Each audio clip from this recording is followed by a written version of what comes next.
वेळेत पोचलो, नशीब म्हणून तो पोरगा वाचला.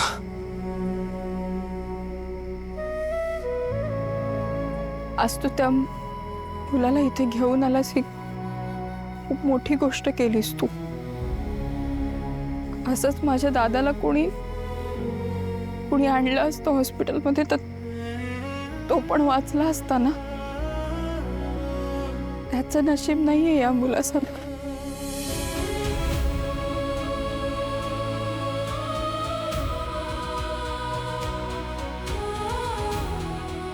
मीटर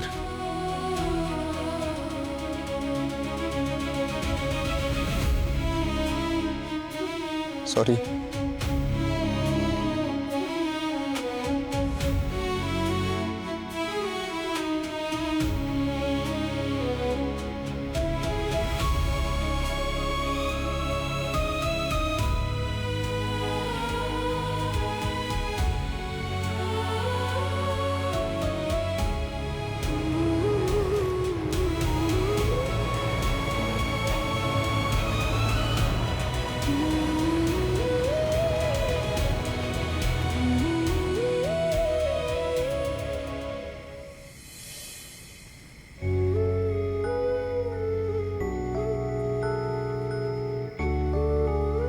ज्योती अगं काय बाळा, तू तू इकडे ये बरं. आधी ये इथं बस बस बरं. अगं काय आहे, फोन नाही केलास, मेसेजला रिप्लाय नाही, कुठं होतीस बाळा? तुला माहितीये ना मला काळजी वाटते, जीवाला घोर लागून राहतो माझ्या. अगं आई, सांगते. अरे धुमशा, कुठे गेला होतास तू? किती रात्र झाले कळते का तुला? घरात कोणीतरी वाट बघत असेल, काळजी करत असेल, फोन करावा. आणि फोन कुठं करशील? बंद आहे फोन तुझा. इकडे जरा. गेलेला नाहीयेस तर भपकन वास आला असता. आता काही बोलणार आहेस का की मी एकटीनेच तोंडाची वाप दवडायचे? बोल ना. जे आधीच करायला पाहिजे होतं ते करायला गेलो होतो.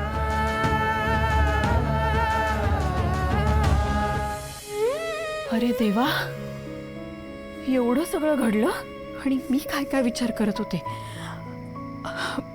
बर, तू ठीक आहेस ना? तुमच्या हातून चांगलं काम झालं. तुमच्यामुळे त्या मुलाचा जीव वाचला. बरं झालं. असो, दमली असशील ना ग?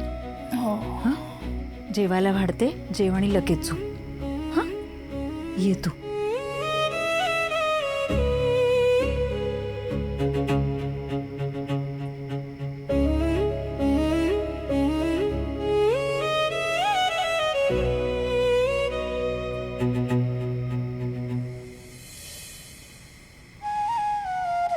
हे खूप चांगलं केलंस तू. शाब्बास. हे सगळं ना दादाला कळायला हवं होतं, नाही तर त्या सावेकरांच्या घरच्या माणसांना तरी कळायला हवं होतं. म्हणजे त्यांच्या लक्षात आलं असतं की तुझा खरा स्वभाव कसा आहे ते. बस सगळ्यांना वाटत असं दीप म्हणजे फुकट गेलेला, दीप म्हणजे दारुडा, पण तो तसं नाही आहे हे लक्षात आलं असतं त्यांच्या. कळायला हवं होतं सगळ्यांना. रात्र खूप झाली आहे, मी जेवायला घेऊन येते. जेव आणि झोप आता.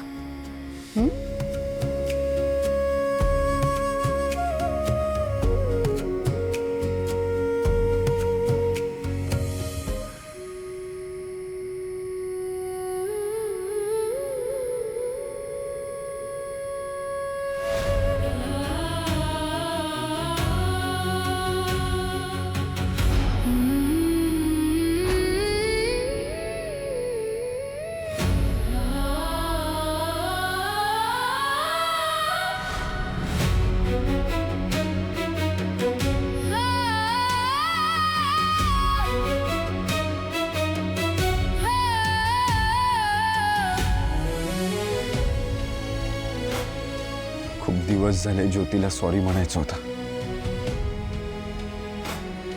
नशिबाने आज म्हणता आलं. मला माहिती आहे तिने मला माफ करावं. इतकी छोटी चूक नाही आहे ती. किमान सॉरी बोलून माझा भार तरी हलका झाला.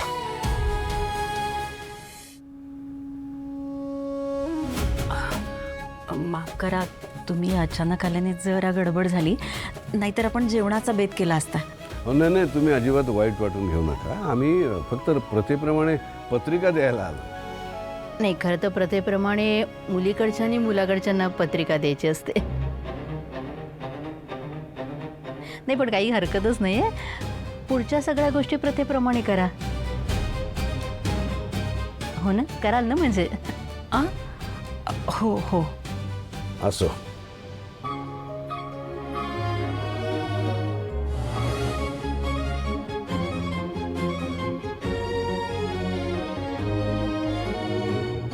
हे घ्या, ही आमची पत्रिका आणि हे थोडंसं तोंड गोड करा. धन्यवाद.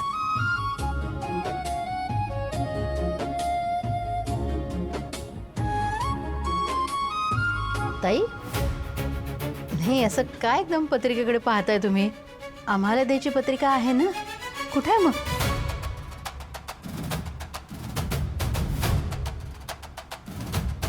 काय झालं, काही प्रॉब्लेम आहे का?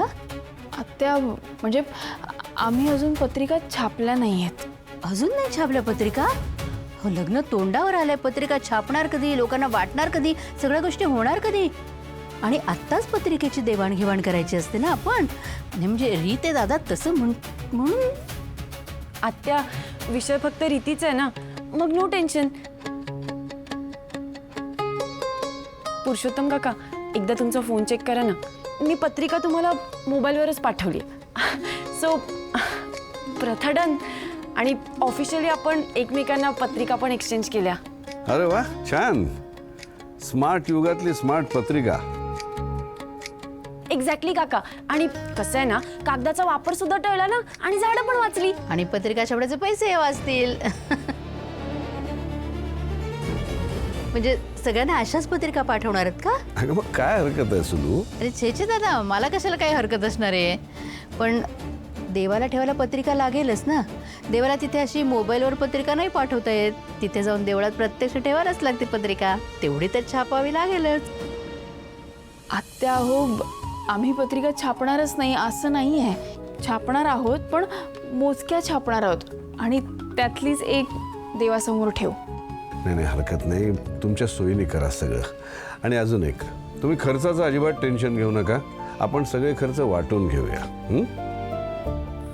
हो, म्हणजे आम्हाला सांगा, आम्ही काय काय करायचं ते करू आम्ही. तुम्ही एक काम करा, लग्नाचा हॉल आणि तिथली जी काय सजावट असेल ते तुम्ही बघा. हो. आणि जेवण, गुरुजी आणि इतर काय जे खर्च असतील ते सगळे आम्ही बघू. चालेल? काका, पण अजून काहीही असेल तरी आम्हाला खरंच सांगा. म्हणजे तुम्ही सांगितल्याप्रमाणे 2च गोष्टींचा आम्हाला खर्च करावा लागेल. बाकी सगळ्या गोष्टी तर मी खरं तर हेही तुम्हाला करू दिलं नसतं, पण तुमचा स्वाभिमान माहिती आहे ना मला. तुम्ही मला पूर्ण खर्च करू देणार नाही माहिती आहे मला. म्हणून या 2 गोष्टी सांगितल्या. बरं, येऊ आम्ही.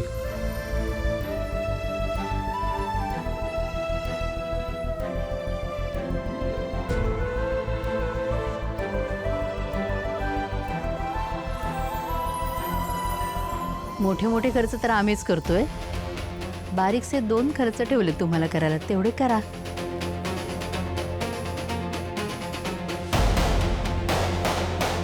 आणि आणखीन काही मागू नका.